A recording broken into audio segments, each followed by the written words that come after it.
Hello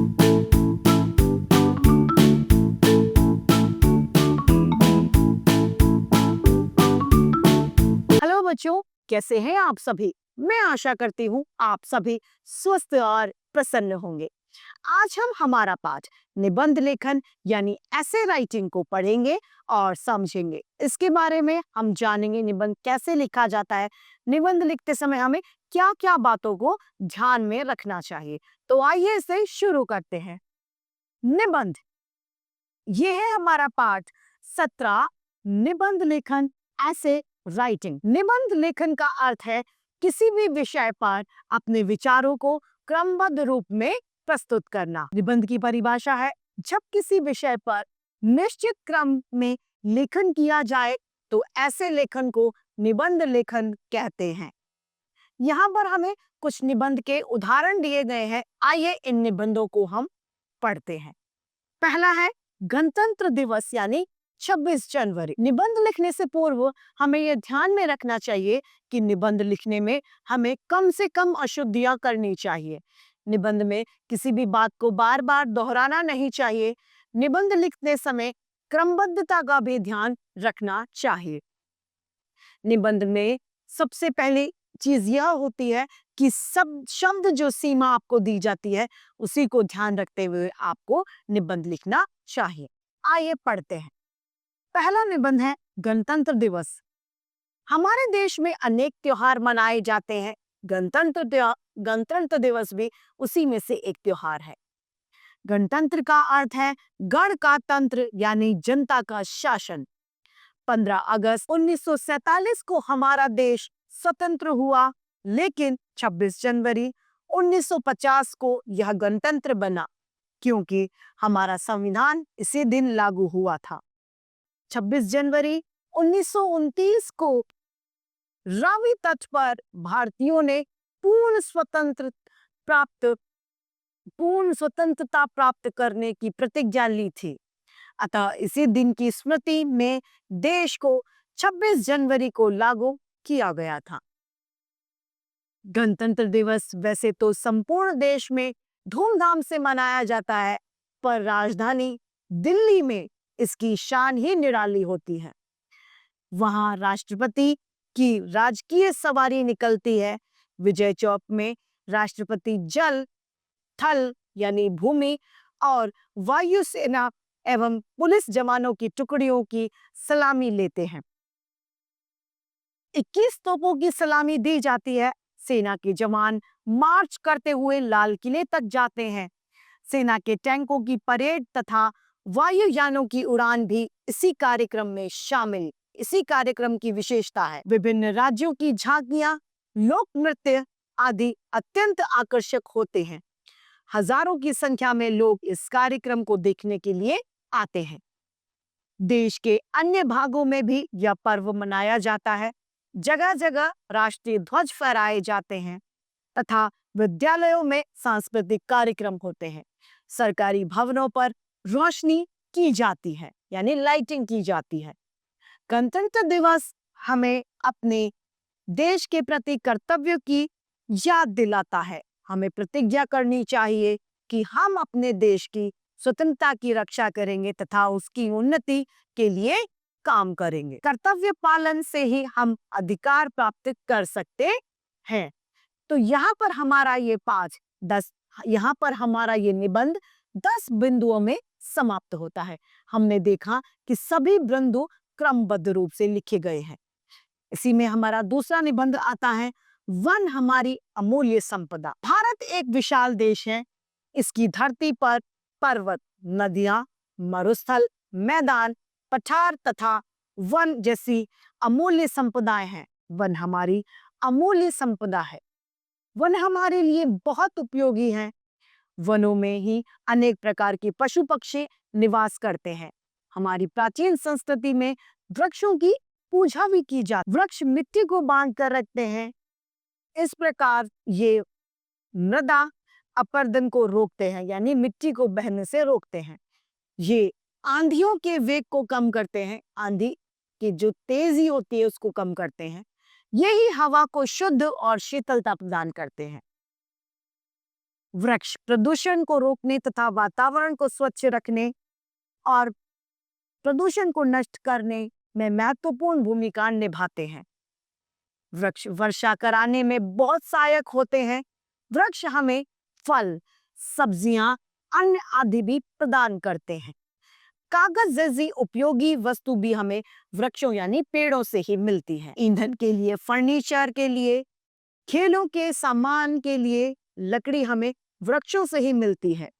वृक्ष देश को मरुस्थल होने से बचाते हैं। वृक्ष हमारे लिए ठंडक भी लाते हैं। यदि हम वनों के अभाव में वनों को काटना प्रारंभ कर देंगे तो मिट्टी का कटाव होने लग जाएगा, जिससे बाढ़ आ जाएगी और वृक्षों के अभाव से देश मरुस्थल यानी रेगिस्तान बन जाएगा और प्रदूषण भी बढ़ जाएगा। मानसूनी हवाओं को रोककर वर्षा कराना वृक्षों का ही कार्य है।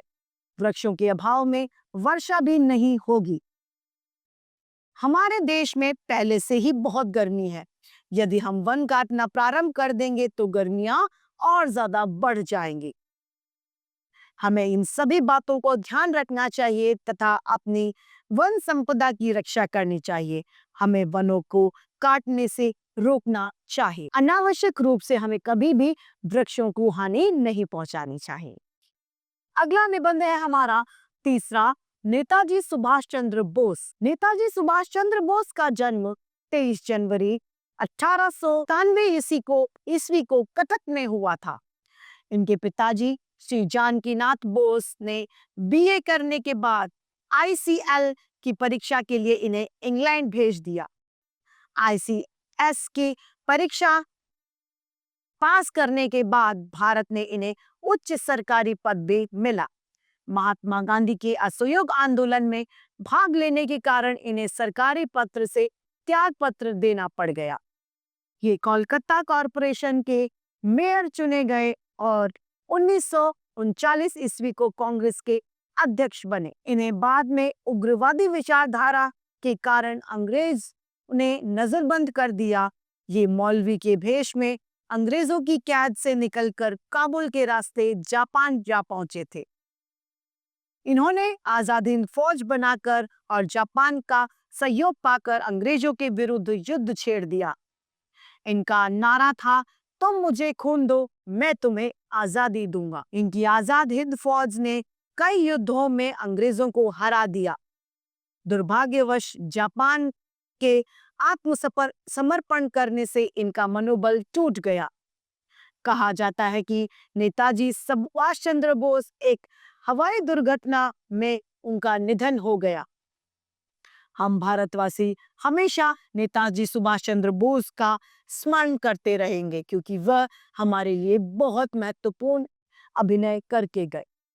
अब है हमारा चौथा निबंध, वर्षा ऋतु। भारत एक विशाल देश है। यहाँ विभिन्न धर्म को मानने वाले लोग रहते हैं, जिनकी विभिन्न वेशभूषाएं पाई जाती हैं।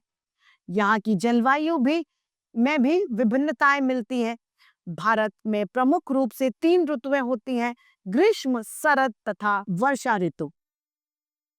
वर्षा ऋतु को ऋतुओं की रानी कहा जाता है। भारतीय मानानुसार श्रवण और भाद्रपद ये 2 मास वर्षा के होते हैं।